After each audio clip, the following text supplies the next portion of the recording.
আসসালামু আলাইকুম ওয়া রাহমাতুল্লাহ। আগেই বলেছি এটা কোনো সভা নয়, জাস্ট ওনার মজলুম ভাইয়ের মজলুম নেতার প্রাথমিক অভিব্যক্তি ব্যক্ত করার একটা আয়োজন ছিল। কঠোর গরমে আপনারা সবাই এখানে হাজির হয়েছেন। মঞ্চে সংগঠনের কেন্দ্রীয় নেতৃবৃন্দ আছেন, আমাদের বন্ধু সংগঠনসমূহের সম্মানিত নেতৃবৃন্দ আছেন, ছাত্র সংগঠনের নেতৃবৃন্দ আছেন, শ্রমিক সংগঠনের নেতৃবৃন্দ আছেন, আপনারা আমরা সবাই আছি। সম্মানিত ভাইয়েরা, আমাদের এই ভাইয়ের বক্তব্য চিরেই আমরা আরও বড় পরিসরে শুনবো ইনশাল্লাহ, এই ঢাকায় শুনবো ইনশাল্লাহ। এই জন্য আমি আজকে আমার বক্তব্য দীর্ঘায়িত করতে যাচ্ছি না।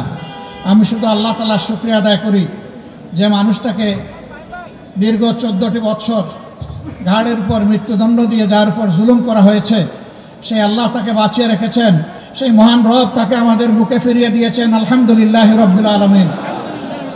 আমাদের এই ভাইয়ের জন্য দোয়া করবেন সবাই, আল্লাহ যেন তাকে নেক হায়াত দারাজ করে দেন, তিনি যেন সুস্থ থাকেন এবং জাতির প্রয়োজনে তিনি যেন দায়িত্ব পালন অব্যাহত রাখতে পারেন।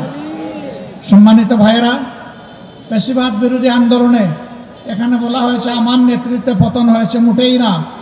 এদেশের 18 কোটি মজলুম মানুষের সম্মিলিত চেষ্টায় সরকারের পতন হয়েছে। আমরা এই মূল ক্রেডিট আল্লাহ তাআলাকে দেই, আর জমিনের ক্রেডিট সমস্ত এদেশের জনগণকে আমরা দেওয়ার পক্ষে। আমরা এক থাকব, জাতির প্রয়োজনে এক পথে হাঁটব এবং জাতির প্রয়োজনে সমস্ত ষড়যন্ত্র মোকাবেলা করে সামনে ইনশাআল্লাহ এগিয়ে যাব।